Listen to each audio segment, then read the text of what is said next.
Estamos grabando en este momento.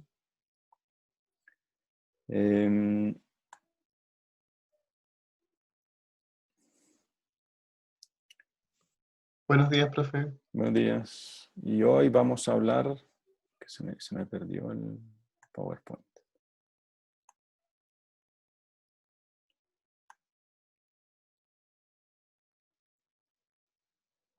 De mutaciones cromosómicas y reordenamientos. De la clase pasada habíamos visto cómo Morgan, ¿cierto?, en sus experimentos con las moscas de la fruta, había demostrado que... Yo voy a apagar esta cámara acá.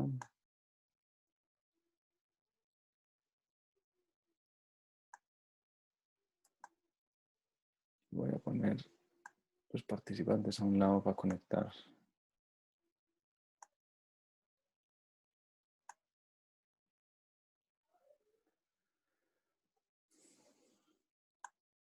Todavía hemos visto la clase pasada que Morgan había demostrado que efectivamente esto que llamábamos genes o factores hereditarios estaban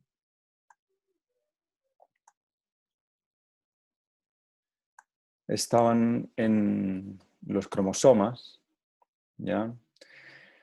Y vamos a ver hoy en día todo lo que son mutaciones cromosómicas y reordenamientos. Vamos a ver que no solamente tienen implicaciones en salud, sino que tienen varias implicaciones en la evolución y en el hecho de que nosotros, por ejemplo, seamos el tipo de organismos que somos hoy en día.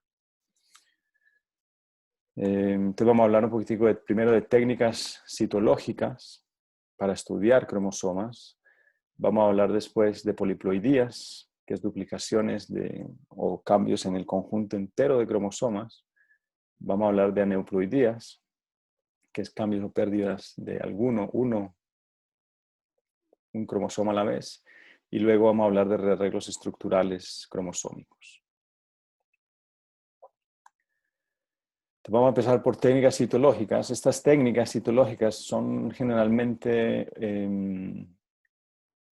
llevan ya un buen tiempo, pero siguen siendo bastante tingentes y hoy en día se utilizan todavía mucho, sobre todo en genética clínica, para estudiar rearreglos que están asociados con enfermedades. Vamos a ver, por ejemplo, que hay varios tipos de cáncer que están asociados a rearreglos cromosómicos.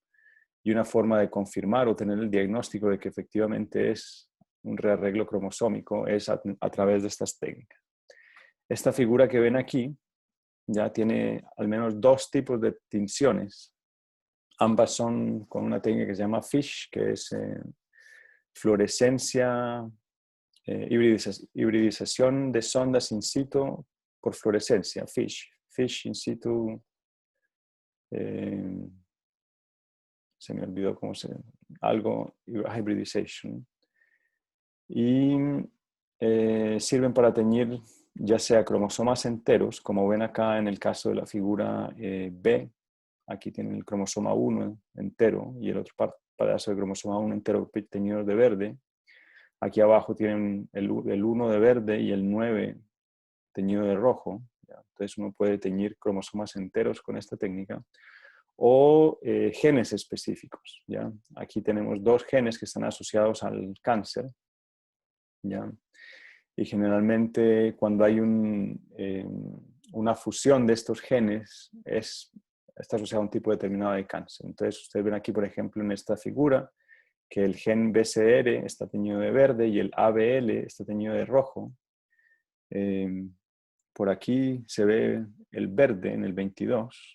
¿Ya? Y en el rojo está en el 9, por acá hay uno, y aquí ven uno en donde están los dos fusionados, ¿ya? Que se ven como un color intermedio, se ven en este que se llama DER9. Entonces este tipo de técnicas son bastante utilizadas hoy en día para este tipo de diagnósticos, ¿ya? Aquí tienen combinación, me parece, del cromosoma, pintando el cromosoma entero y específicamente estos genes, ¿ya? Que salen como unos puntos. Estos análisis histológicos requieren de un proceso de preparación que es más o menos riguroso.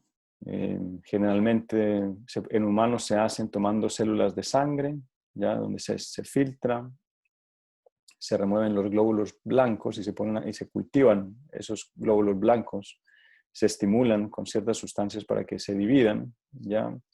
Y en alguna parte se tratan con alguna sustancia como la colchicina, por ejemplo, que desactiva el uso agromático y hace que los cromosomas queden en esa forma, ¿ya? Luego se revientan, se utilizan soluciones hipotónicas para reventar las células y esos cromosomas quedan literalmente pegados en una placa, ¿ya? Y ahí se pueden teñir, se pueden hacer estas hibridaciones, etc. Existen varios tipos, además de este fisio, lo que les mostraba para utilizar fluorescencia para teñir los cromosomas. Existen varios químicos que también sirven para esto. Uno de ellos que se usaba comúnmente antes con una droga que era la quinina, una droga antimalárica, o la quinacrina, que es familiar de la quinina. Se utilizaba para teñir cromosomas porque cuando se tiñe con estas sustancias y los cromosomas se ponen bajo luz ultravioleta, ¿cierto? Donde se pega esta sustancia, producía fluorescencia también. Y se veían esas bandas como ven aquí en esta foto, ¿ya? Bandas claras. Tal vez el más popular es el que se conoce como el bandeo GEMSA o bandeo G, que se utiliza una mezcla de dos pigmentos, la tiacina y la eosina. ¿Ya? Se llama GEMSA en honor a Gustav Gemsa, que fue el científico que se inventó, digamos, esta fórmula. Y este tipo de bandeo este tipo de tinción produce un bandeo bien específico, ¿ya? Cada cromosoma tiene su patrón de bandas específico y sirve para reconocer, de hecho, cada uno de los cromosomas. De hecho, con este tipo de bandeo fue que se describieron los cromosomas humanos, por ejemplo.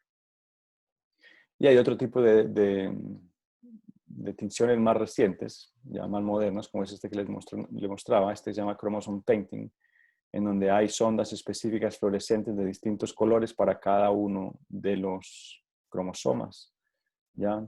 Hay, en este caso, por ejemplo, aquí tienen dos cromosomas que están teñidos, uno con azul y uno con verde, y hay centrómeros, ¿ya? Que están teñidos con rojo en todos estos otros cromosomas, ¿ya? Entonces, hay una versatilidad bien amplia en términos de lo que se puede teñir y cómo estudiar los cromosomas, ¿ya? Aquí tienen, por ejemplo, un cariotipo humano. Está ordenado, generalmente está ordenado, los cromosomas más grandes son el 1, 2 y 3 y van disminuyendo en tamaño. El 21 y el 22 son los más pequeños, ¿ya? Y por último están acá el X y el Y. Y con este tipo de tinciones se ha ido más allá. El cariotipo humano no solamente uno reconoce por estos patrones de bandeo y el tamaño, cuál es cada uno de los cromosomas, pero además cada cromosoma tiene lo que se conoce como un ideograma, ¿ya? Que es un patrón de bandas. Aquí tienen una representación. Según ese patrón de bandas de Gemsa, cada una de las bandas que hay tienen sus números, ¿ya? Y de hecho durante mucho tiempo habían genes que se ubicaban, pues tenían parte de su nomenclatura con esta nomenclatura, ¿cierto? Entonces, cada uno de los cromosomas tiene dos brazos, el brazo pequeño o petit, se denomina con la letra P, y el brazo largo Q. Y yo, por ejemplo, me puedo referir a la banda, ¿cierto? 1532 del cromosoma 5, entonces sería 5P 1532. Y estamos hablando de esta banda específica de este cromosoma, ¿ya? Y hay toda una nomenclatura con respecto a esto.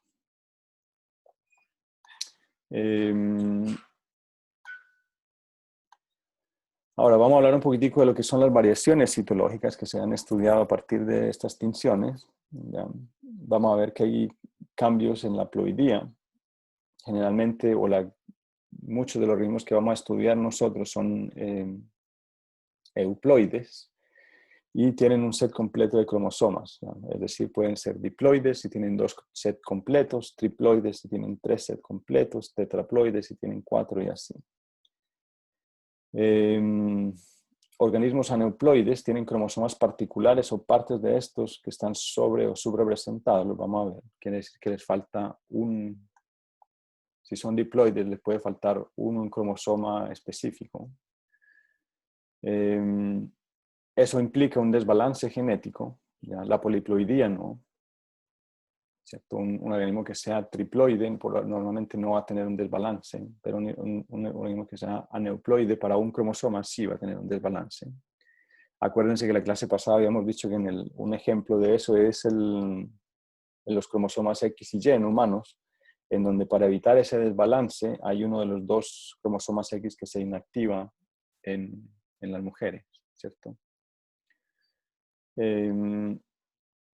Y vamos a ver que los rearreglos son cambios en la estructura de los cromosomas, es decir, la cantidad de material genético permanece constante, pero la forma en la que está organizada dentro de los cromosomas cambia. Empecemos hablando por la poliploidía. Yo no sé si ustedes sabían, pero cuando ustedes van al mercado y compran frutillas, esas frutillas grandes, bien llamativas que venden ahí, son todas poliploides, ¿no? El ancestro de esas frutillas son mucho más pequeñas y ese gran tamaño asociado a la frutilla más grande está asociado a poliploidía, ¿ya? Es decir, generalmente es muy común en plantas esto de la poliploidía. De hecho, la gran mayoría de las especies cultivadas, aquí tienen el algodón, ¿cierto? El plátano, las frutillas son todas poliploides. El trigo es bastante común y generalmente está asociado a un incremento en el tamaño, en este caso, de las partes que nos interesan, ¿cierto? Del fruto, de las semillas, etc. ¿Ya? Una teoría es que como tienen más ADN, ¿cierto? Tener un set extra de todos los cromosomas hace que las células tengan que ser más grandes, ¿ya? Y por lo tanto los frutos, donde están donde hay células pero que no hay una restricción por pared celular, sean más grandes también.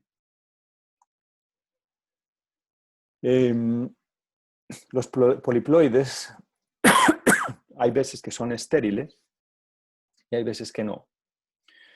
En una meiosis normal, ¿cierto? Si se acuerdan, en la metafase 1 de la meiosis normal, los cromosomas, ¿cierto? Se acaban de replicar, se juntan en el plano ecuatorial y después, durante la división de las células, cada copia de cada cromosoma va a una de las células hijas, ¿ya? Pero cuando hay poliploidías, puede no pasar. Aquí tienen un ejemplo donde hay un triploide, ¿cierto? Y en este caso va a haber una de las copias que va a quedar desapareada y no va a poder irse y va a haber un desbalance, va a quedar una hija con 2 copias y la otra con una sola, ¿ya?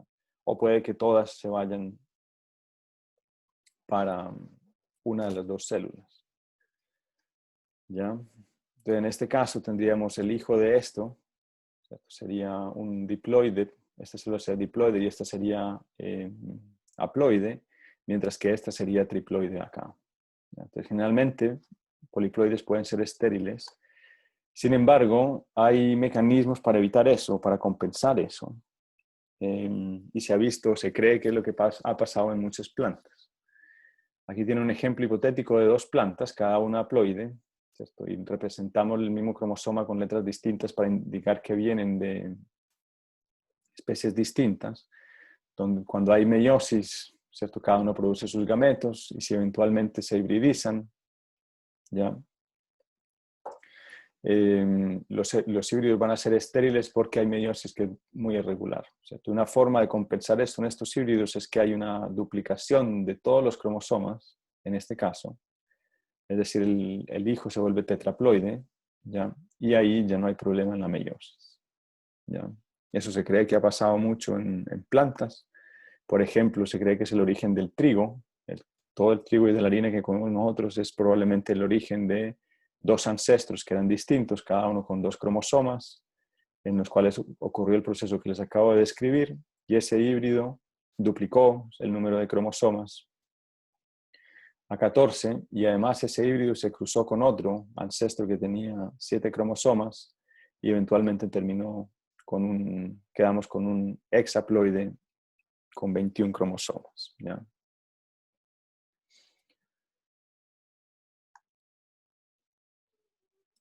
Existen 2 tipos de poliploides, ya pueden existir, el origen de la poliploidía pueden ser de 2 tipos, pueden ser alopoliploides, ya que se crean por hibridación entre especies distintas, y autopoliploides, que se crean por duplicación cromosómica en una misma especie, ¿ya? Estas duplicaciones cromosómicas son claves en la formación de poliploides y no se sabe muy bien cómo ocurren o cuándo se originan, cuál es el mecanismo para que se originen. Son muy comunes en plantas, pero en animales son muy raras. No se conocen hoy en día ejemplos de estos eventos recientes. Se cree, cuando uno analiza, hace genómica comparativa, los genomas de distintos animales a lo largo del árbol de la vida, ¿ya? Si uno compara, por ejemplo, los genomas de invertebrados, como como la mosca de la fruta, con los peces cartilaginosos como los tiburones, ¿ya? Y después nosotros, los tetrápodos y los peces óseos, se cree, por ejemplo, hay muchos menos, los animales más primitivos tienen menos cromosomas, ¿ya? Y cuando uno hace la comparación, se cree que acá, en el origen de los vertebrados, por ejemplo, hubo al menos 2 duplicaciones genómicas enteras, ¿ya? Eso explicaría por qué nosotros tenemos muchos más cromosomas que, por ejemplo, las moscas. Y también se cree que en algún momento los peces óseos, el origen de los peces óseos está asociado con otra duplicación genómica, ¿ya? Ahora, ¿por qué? Y luego parece que han habido pérdidas de algunos cromosomas, etc. Todo eso no se conoce muy bien, el por qué. Este es un caso bien particular. Este lo pongo aquí porque fue un paper que salió, que fue bien reconocido en su tiempo por 2 académicos de la Facultad de Ciencias de nuestra universidad, en donde en algún momento pensaron que habían descubierto la tetraploidía en un mamífero. Esta es la rata vizcaya. Es un mamífero acá endémico de Chile, que tenía como característica unos espermatozoides que eran mucho más grandes que todos los otros espermatozoides de las especies cercanas. Aquí tienen el espermatozoide de esta rata vizcaya con respecto a otras especies. Ya aquí pueden ver abajo los nombres de esas otras especies. ¿Ya? Y tenía más cromosomas que sus parientes.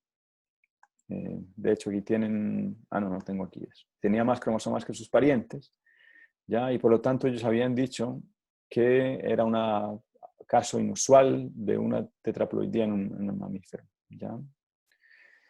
Sin embargo, recientemente otro estudio que secuenció el genoma de este animal y lo comparó, se dio cuenta que efectivamente no había una duplicación o no era una tetraploidía, sino que por algún motivo había habido una expansión de este genoma, ¿ya?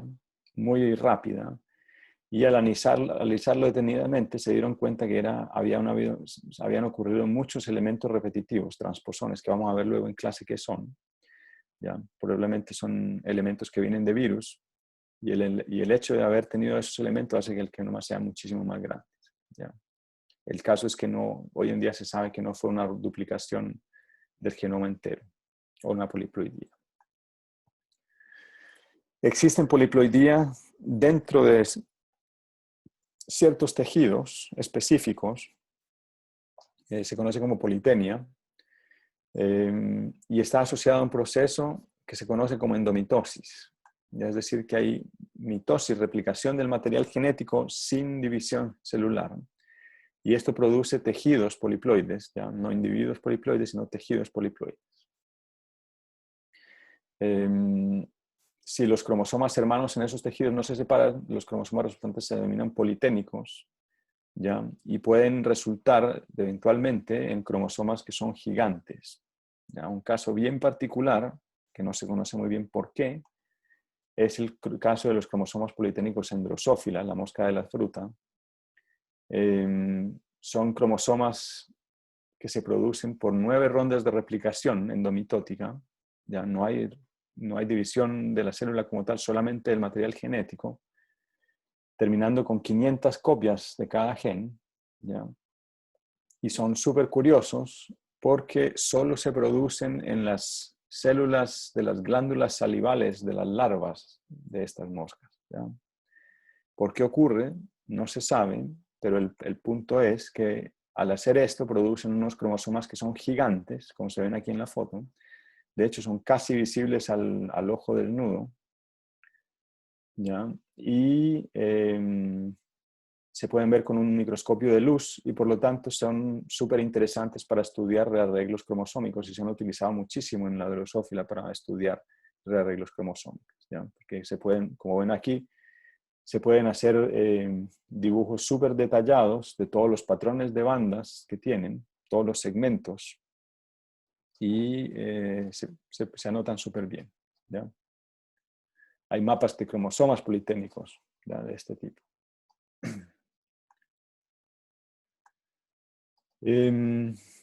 Y en parte con eso es que hoy en día sabemos lo que vamos a ver ahora, que son todos los tipos de rearreglos y cambios que hay que no implican una duplicación o un cambio del set de cromosomas entero. Entonces vamos a ver ahora hablar de la aneuploidía, que es la sub o sobrerepresentación de un cromosoma o de un segmento cromosómico. Y vamos a ver que eso puede tener efectos sobre un fenotipo porque crea un desbalance. Hay un vocabulario que deben tener en cuenta, ya que vamos a utilizar bastante. Aquí tienen la aneuploidía, que es un cambio numérico en parte del genoma, ¿ya? Esa aneuploidía puede ser una trisomía, donde hay una triplicación de un cromosoma, o hipoploidía, donde hay un organismo en el que un segmento de cromosoma o un cromosoma entero está subrepresentado. Hiperploidía, donde hay un organismo en el que un segmento cromosómico está sobrerepresentado. Y monosomía, que es la ausencia de un cromosoma en un individuo que normalmente tiene dos, que es diploide.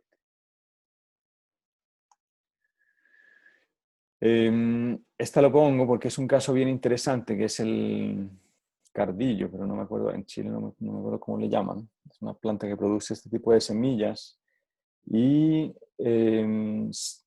las semillas cambian en su forma según las trisomías que tengan. Este es una planta que tiene 12 cromosomas y, por ejemplo, si tiene una trisomía si es diploide normal, la semilla es de esta forma, pero si es trisómico para el cromosoma 1, la semilla es un poco más pequeña y más alargada. Si es trisómico para el 2, es más redonda y así sucesivamente, ¿ya?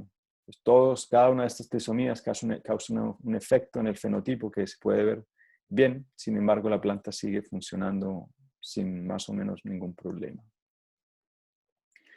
En humanos también se han estudiado bastante bien. Este es un caso tal vez de los más conocidos de trisomía, ¿ya? El síndrome de Down, que está asociado a la trisomía en el cromosoma 21. Y aquí tienen el cariotipo, donde está de una persona de sexo femenino con trisomía en el cromosoma 21.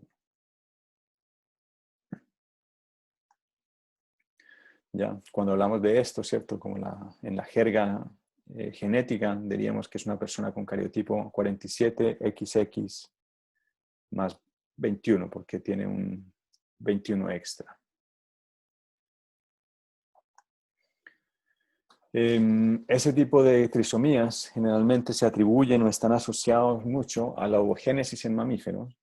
Yo no sé si ustedes han visto esto en algún otro curso de biología celular, pero normalmente es bien interesante que la ovogénesis en mamíferos ya comienza durante el desarrollo fetal, ¿cierto? Cuando el hijo, el feto está dentro de la mamá, empieza este proceso de producción de ovocitos. Sin embargo, se detiene en la profase 1 en el feto, todavía en la parte del desarrollo fetal, y se queda estancada hasta la pubertad. Solo en la pubertad es que arranca la profase 1 de la meiosis 1. ¿Ya? Y ahí arranca y se detiene en metafase 2, ¿ya? Justo hasta la fertilización, ¿ya? Es decir, los óvulos que están en los ovarios de una mujer normalmente están detenidos acá en esta fase.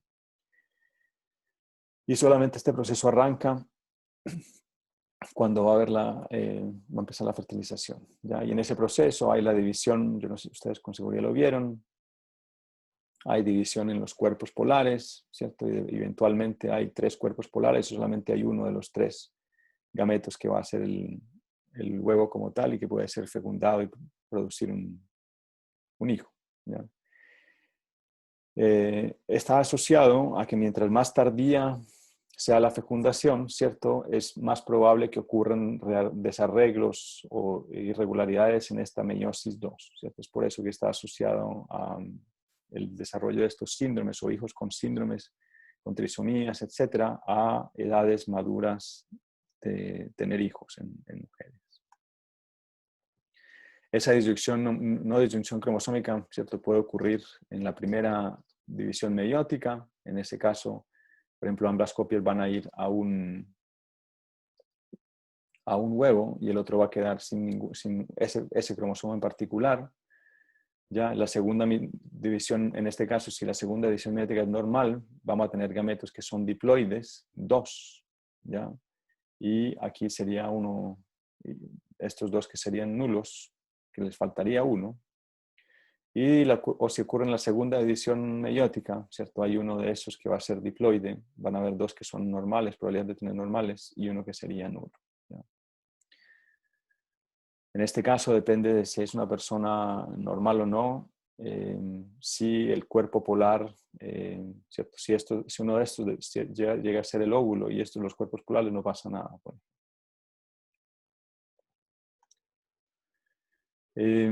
Hay otros, ¿cierto? Aquí hay varios tipos de aneuploidías. Hay algunas que generalmente resultan en la muerte porque son muy graves, ¿cierto? Tienen defectos muy importantes y por lo tanto no son viables. Pero hay unas que no son tan graves. Y están, por ejemplo, aquí formuladas, ¿cierto? Está el síndrome de Down. Normalmente la frecuencia es tal vez uno de los más comunes. Uno de cada 700 niños que nacen tiene síndrome de Down. Y tiene varias características o varios rasgos asociados que no voy a entrar en detalle. Aquí hay otro que se llama el síndrome de Patot, que es una trisomía en el cromosoma 13. Otro que es el síndrome de Edwards en el 18. Y otros asociados a los cromosomas sexuales, como es el síndrome de Turner, donde falta un cromosoma X. El síndrome de Klinefelter, donde hay un exceso de cromosoma X, ¿ya? Y etcétera. Otros que son varias asociados al cromosoma X. El síndrome de Turner está asociado también a la monosomía durante la fertilización, ¿cierto? Si hay un óvulo que que le falta el cromosoma X y el cromosoma Y y el esperma es X, va a producir un cigoto que es viable, pero que va a tener un síndrome de Turner. ¿Ya?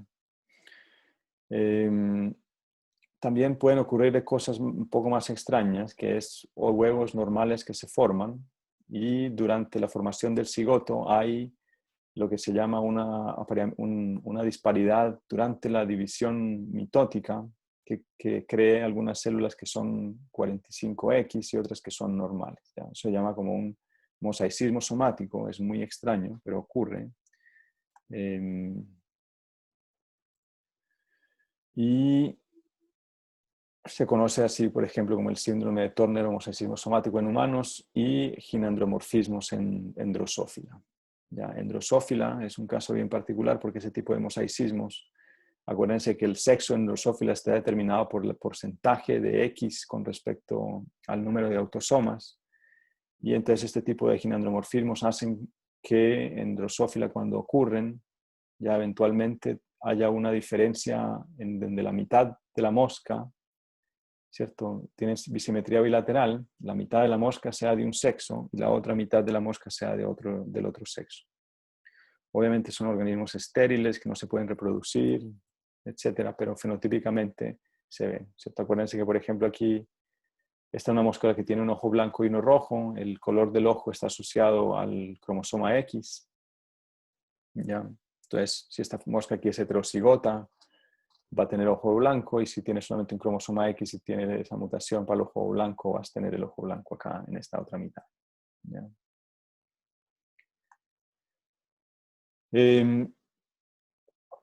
Además de eso, entonces, todas esas que acabamos de ver son mutaciones en donde falta o sobra un cromosoma entero, ¿ya? Pero vamos a ver que hay otro tipo de mutaciones en donde simplemente pueden faltar pedazos de cromosomas. Esos tipos de cromosomas se pueden agrupar en dos tipos.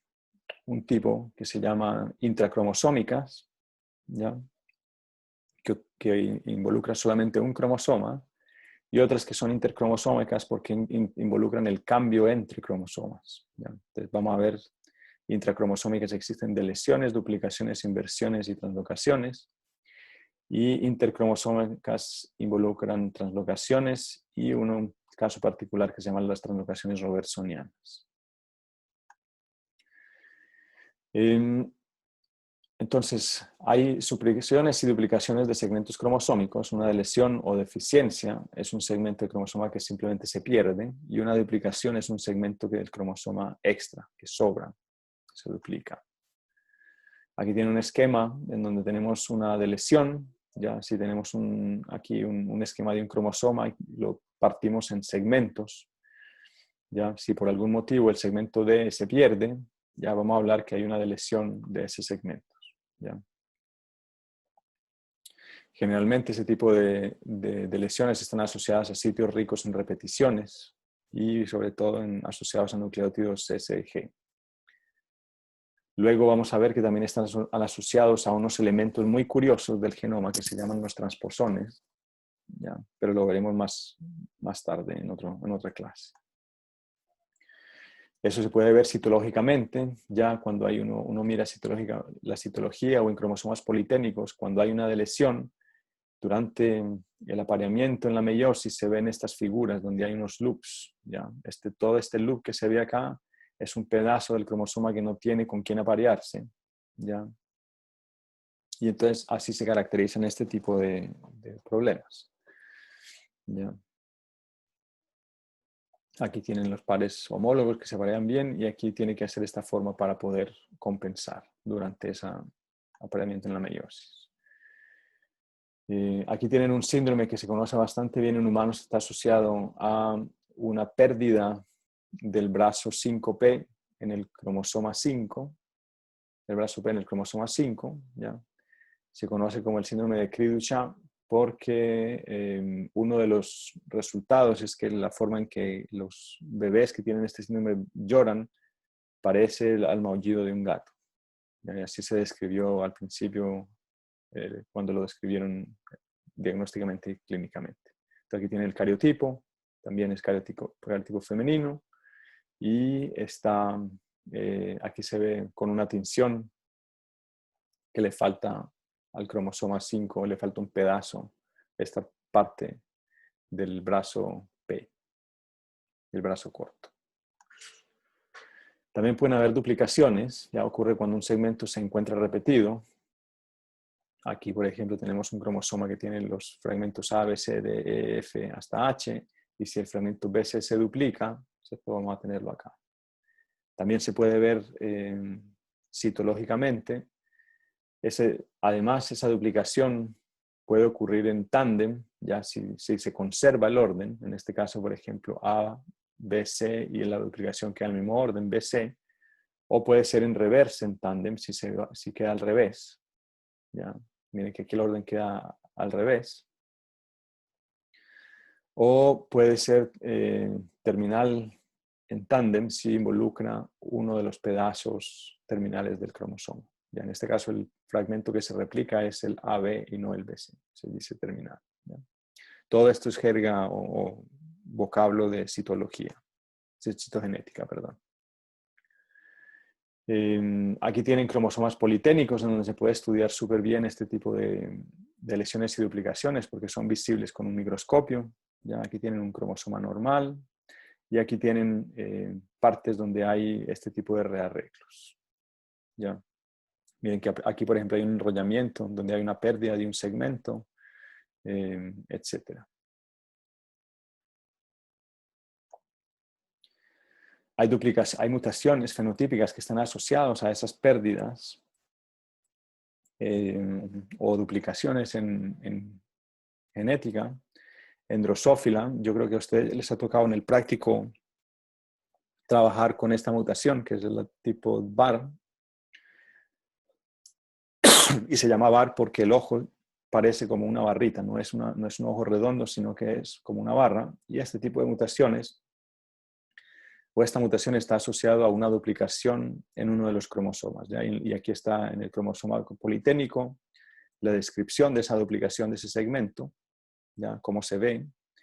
Y hay veces que hay una que se llama doble VAR, el ojo todavía es más pequeño, porque hay una triplicación de ese segmento, ¿ya? Entonces miren que algunas de las mutaciones que nosotros trabajamos o que se ven en un laboratorio de Drosophila están asociadas a este tipo de cambios en el material genético. Hoy en día se sabe que esas duplicaciones se producen por crossing over o cambio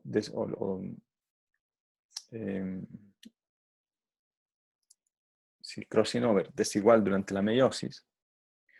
Es decir, por algún motivo el apareamiento no se da de forma igual, y si no se da por forma igual, al haber intercambio entre las cromátidas hermanas, se produce una duplicación en uno de los dos cromosomas y se produce una lesión en el otro, ¿ya? Aquí tienen, por ejemplo, una explicación de cómo en ese segmento 16A asociado a la mutación VAR en Drosophila, ¿cierto? Cómo se produce una mutación. Aquí queda el VAR, queda una lesión. Y si eso vuelve a ocurrir, se puede producir una triplicación y el fenotipo doble VAR, ¿ya? Con una copia de uno normal, en este caso.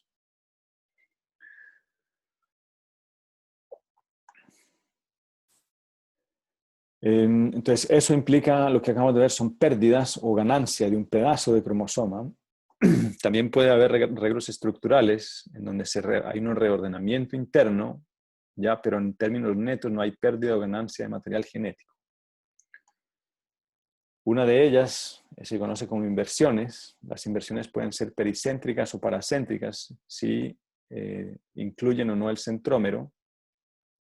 Las pericéntricas incluyen un pedazo del centrómero. En este caso hay una inversión del segmento E, F y G. Ya miren que aquí queda, cuando hay la inversión queda G, F, E. Y pueden ser paracéntricas cuando no incluyen el centrómero. Y en este caso sería el segmento CDE que se invierte acá, CDE. Eso también se puede ver en citogenética, mirando el apareamiento de las cromátidas hermanas. Cuando hay una inversión, se producen estos loops donde, ¿cierto? Hay una que tiene que dar la vuelta y el otro tiene que hacer como un giro para poder aparearse, ¿ya? Si esto ocurre, no hay problema, ¿ya?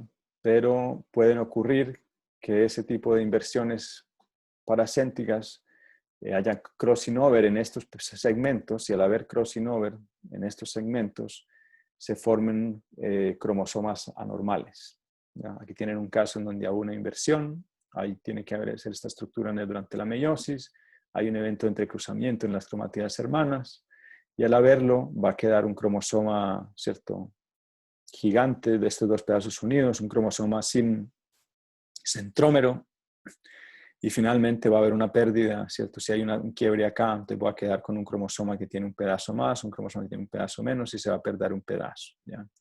Entonces, generalmente, este tipo de inversiones pueden terminar en, por ejemplo, acá tenemos un producto normal, dos productos que son deleterios y un producto normal pero que tiene la inversión, ¿ya? Esto en términos prácticos, ¿cierto? Imagínense si estos son óvulos o espermatozoides, quiere decir que de cada 4 espermatozoides, 2 no van a ser viables y solamente 2 van a ser viables, uno de ellos cargando un rearreglo, ¿ya? Entonces, generalmente este tipo de desarreglos están asociados como una disminución en la fertilidad. Aquí tienen otro, ¿ya? Si es pericéntrica, el resultado es menos drástico. Si hay igual hay una inversión pericéntrica, hay también un entrecruzamiento entre cromátidas hermanas durante la meiosis en esos puntos. El resultado van a ser un cromosoma que es viable, van a haber dos que son, uno que es inviable, que tiene una combinación de cosas, donde le faltan y le sobran pedazos, otro que es viable aquí y uno que es inviable porque le sobra también un pedazo, ¿ya? Entonces también hay una reducción en la fertilidad. Entonces, eso en cuanto a las inversiones. Y del otro son las translocaciones, que ocurren cuando un segmento de un cromosoma se desprende y se une a un cromosoma diferente, que es no homólogo, ¿ya? Hay un tipo de ellos que se conoce como la translocación recíproca, en donde hay segmentos de dos cromosomas no homólogos que se intercambian y no hay pérdida neta. ¿Ya? Entonces aquí tenemos un par de ejemplos donde hay una translocación que es no recíproca, es decir, de este cromosoma, el segmento BC pasa a otro cromosoma en otra parte. Y este lo pierde y este lo gana, ese pedazo. En este caso es dentro del mismo cromosoma, perdón.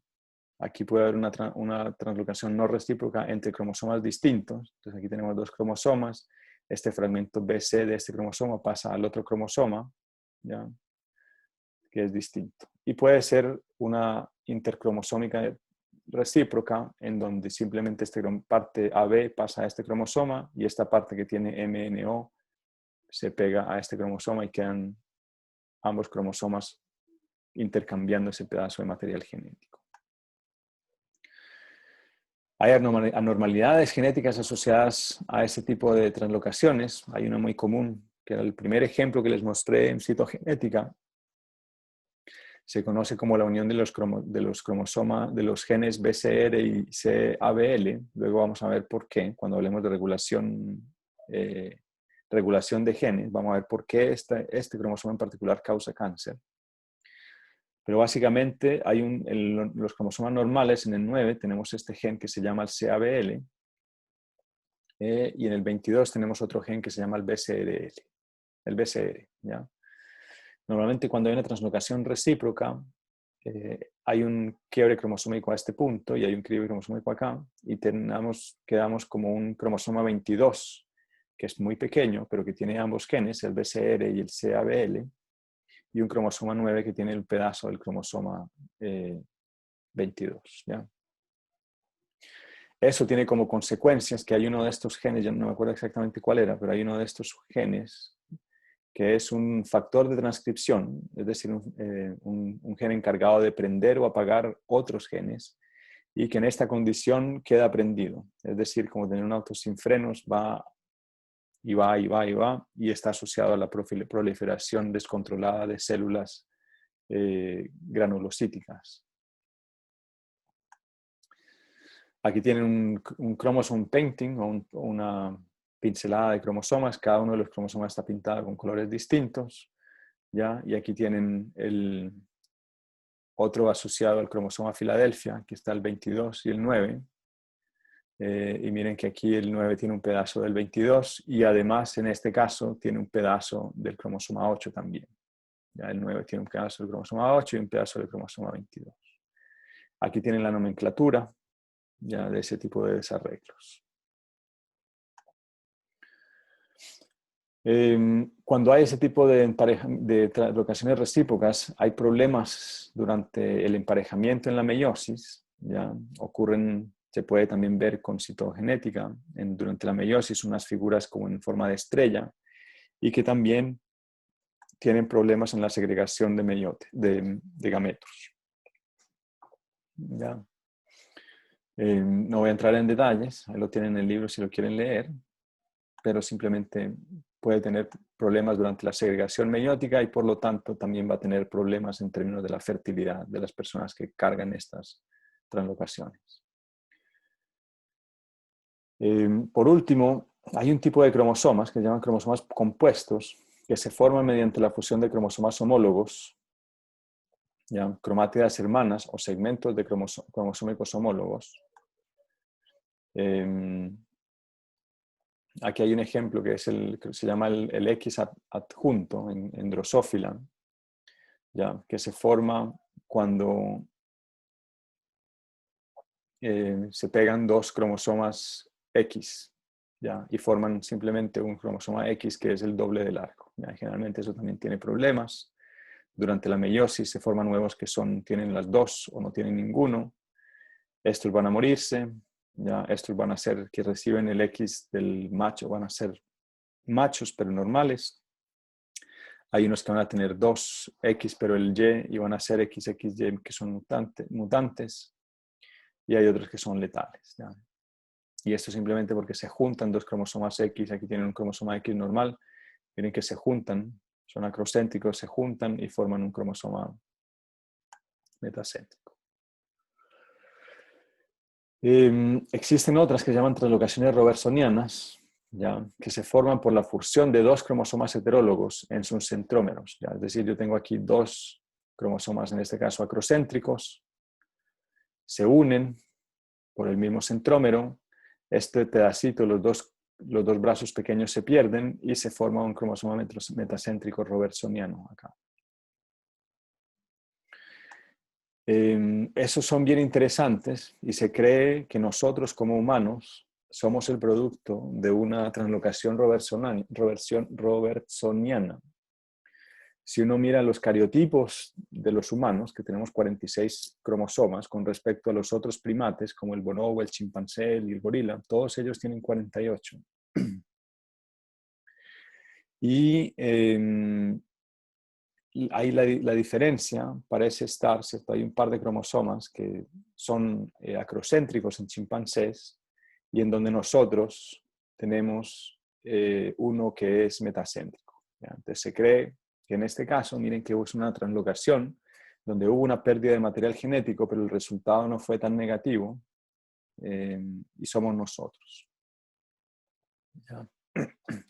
Se ha visto también, por ejemplo, se sabe, vamos a ver luego que existen ciertas estructuras llamadas telómeros, secuencias que están a los extremos de los cromosomas, ¿cierto? Y se ha visto que hay evidencia de secuencias de telómeros cercanas del centrómero en este tipo de cromosomas como el de nosotros.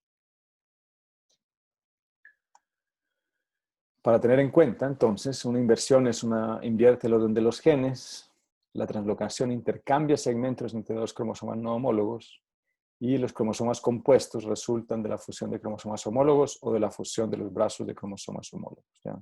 Y estas translocaciones robertsonianas resultan de la fusión de cromosomas que no son homólogos. Ahí les dejo un cuadradito resumiendo todo lo que son translocaciones y mutaciones cromosómicas. Queda en la presentación que quedan con ustedes van a quedar con ella. Y no sé si tienen preguntas.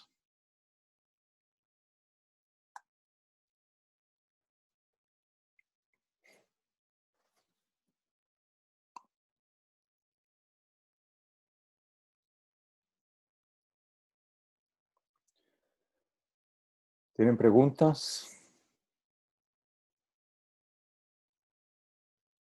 Mientras piensan en No, preguntas, profe. No, profe. recuerden que mañana tenemos práctico. Las instrucciones para el práctico de mañana ya deben estar disponibles en el Cibedu que me dé. Y si no, se deben activar ahora en algún momento. Eso la había puesto para que se activaran hoy. Así que la van a ver. Nos vamos a conectar mañana. Vamos a hablar un par de cosas. Yo voy a quedar disponible por si tienen preguntas en ese momento. Y como la vez pasada, luego van a quedar ustedes con el trabajo de desarrollo en los grupos de laboratorio.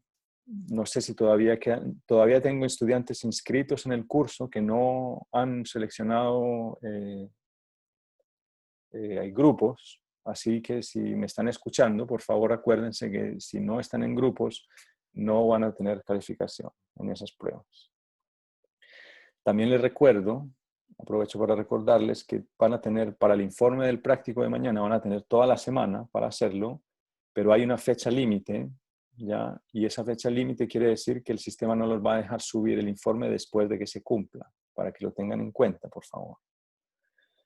En caso de que vayan a tener algún problema informático, que se cortó la luz, lo que sea, les pido encarecidamente que me informen antes o en el momento límite. No me informen una semana después que tuvieron problemas, ¿ya? Porque eso se presta para malentendidos. Entonces, si tienen problemas, me informan al tiro, por favor. ¿Ok? Yo entiendo perfectamente que eso puede pasar, ¿cierto? Y digamos que, y lo acepto, no voy a penalizarlos por eso, pero sí no acepto que la excusa venga una semana después de que había que entregar la prueba. ¿Ya? Eso no tiene mucho sentido. En ese caso sí tendrá que Profesor, ir. ¿Sí? disculpe, con lo de los grupos se refiere a los mismos grupos del primer informe, ¿cierto? Correcto. Eso lo vamos a dejar todo el semestre. Obviamente, si algunos de ustedes quieren cambiar, no quiere decir que tienen que quedarse en esos grupos. Si quieren cambiar, pueden cambiar de grupo, ya, pero me tienen que informar con tiempo para yo hacer el cambio en el sistema y los miembros de cada grupo tienen que estar de acuerdo en el cambio, si por algún motivo quieren cambiar. ¿Ya? Pero estos mismos grupos se van a quedar así hasta el final. Vale, profe, gracias. ¿Ok? ¿Alguna otra pregunta?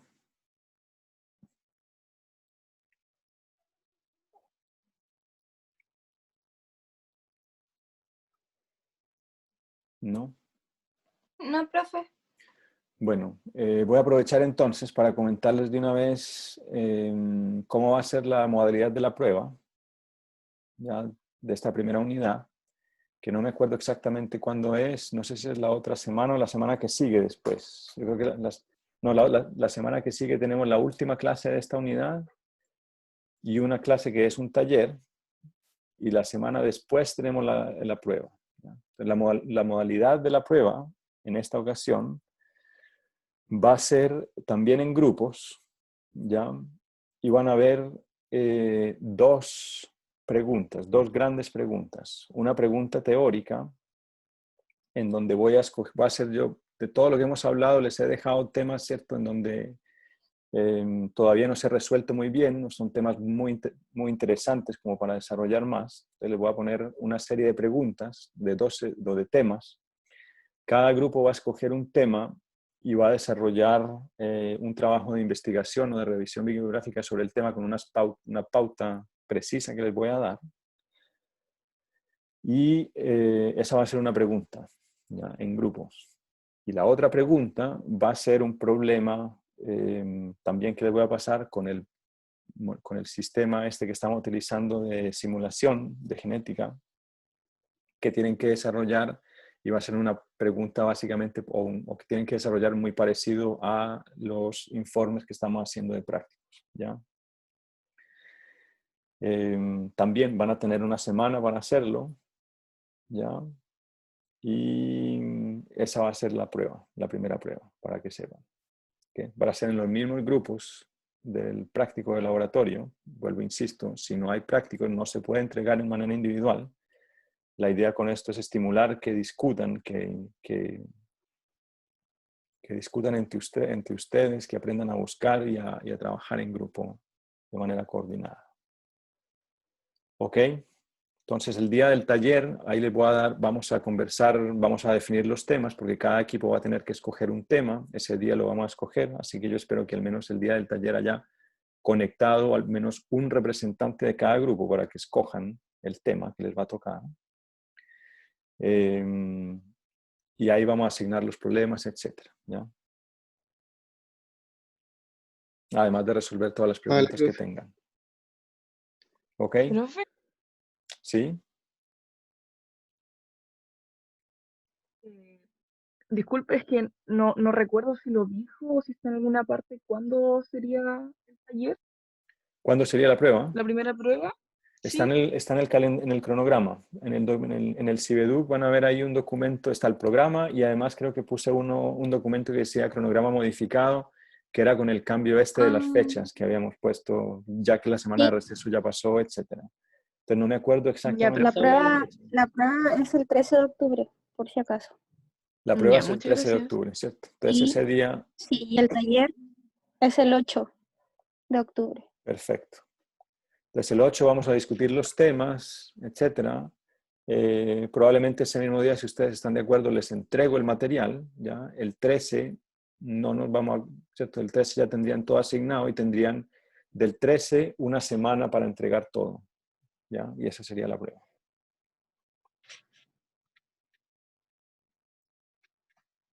¿Ok?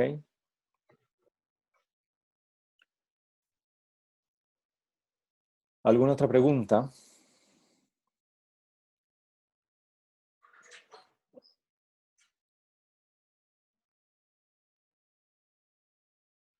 ¿No? Bueno, si no hay más preguntas, entonces que tengan un buen resto de día, de semana, un buen fin de semana. Ah, no, y nos vemos mañana. Mañana a las 11:30 para el práctico. Sí, profe. ¿Ok? Gracias, profe. Vale, profe. Bueno, Muchas gracias, que esté Chao, bien. profe. estén muy Muchas bien. gracias, profe. Voy a Chao, parar chao. el...